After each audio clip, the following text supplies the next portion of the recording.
Welcome to the Speculation Locomotive, the podcast where we dive deep into the world of technology. Today we're going to talk more about cog railroads, from historical innovations to the cutting-edge technology shaping their future.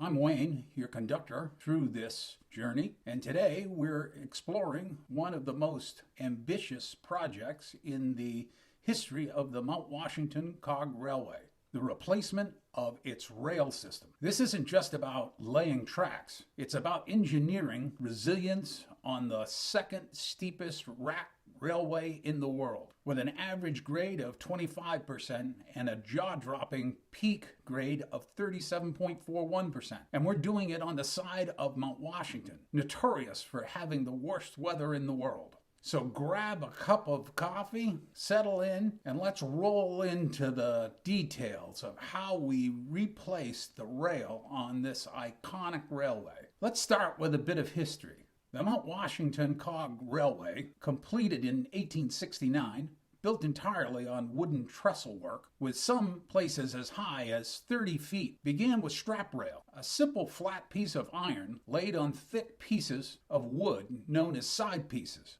This was the starting point for many railroads, including ours, but it came with a dangerous flaw. As trains rolled over it, the ends would curl up, earning the nickname snakeheads. One tragic moment in railroad history involved Franklin Pierce, the only U.S. president from New Hampshire, who was on the campaign trail with his wife and son when a snakehead pierced their passenger coach, decapitating his son right in front of him, an accident from which the president never recovered. That incident underscored the need for safer tracks. Shortly after our railway's completion in 1869, we began replacing strap rail with 25-pound T-rail, a significant upgrade, with its T-shaped cross-section offering better durability and stability, free from those deadly snakeheads.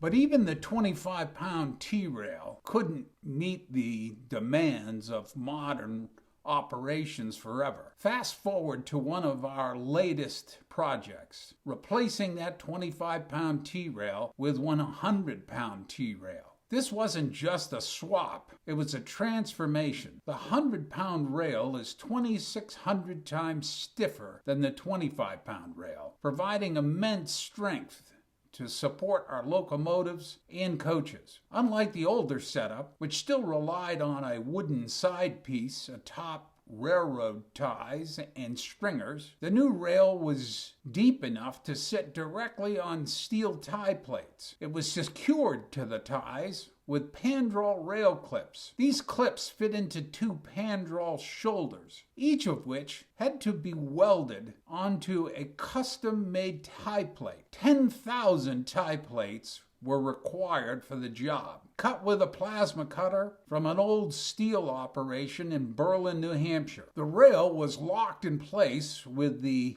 pandrol clips using a hydraulic clipping machine. This eliminated the need for a side piece, streamlining the structure and boosting reliability. Now let's talk about the star of this project, the Rerailing car. This was the largest vehicle we've ever built for the railway, 57 feet long and 12 feet 8 inches wide. And we designed and built it from the ground up. Picture this, an enclosed car with a roof and sides, but no floor, allowing us to work directly on the track while shielded from Mount Washington's brutal weather. Retractable curtains along the sides were a game changer. We'd pull them back to load the car with up to 8 pieces of new rail, tie plates, bridge lags, those giant screws that anchor the tie plates and ties to the wooden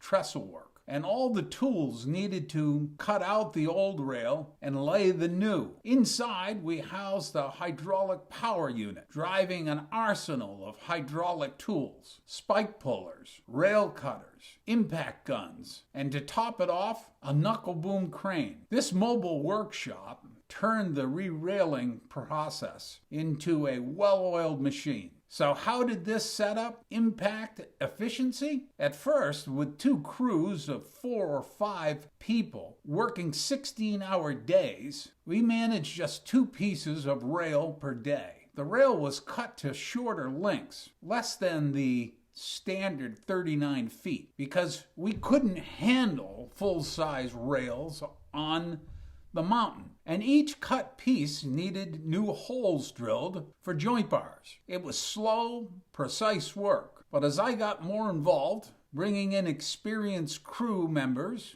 and we refined our methods, the pace picked up. We started laying 8 rails a day, although doing so required working all night on a few occasions. Then, on one incredible day, we hit 40 rails, proof of how the Rerailing car and our evolving technique transformed the project. Initially, experts predicted it'd take 10 years to complete the project, but we completed it in just 2, while still running passenger trains, a testament to innovation and determination. The timing couldn't have been better. We planned this project before COVID-19 hit, ordering all the rail and components in advance. When the state forced us to stop operating trains,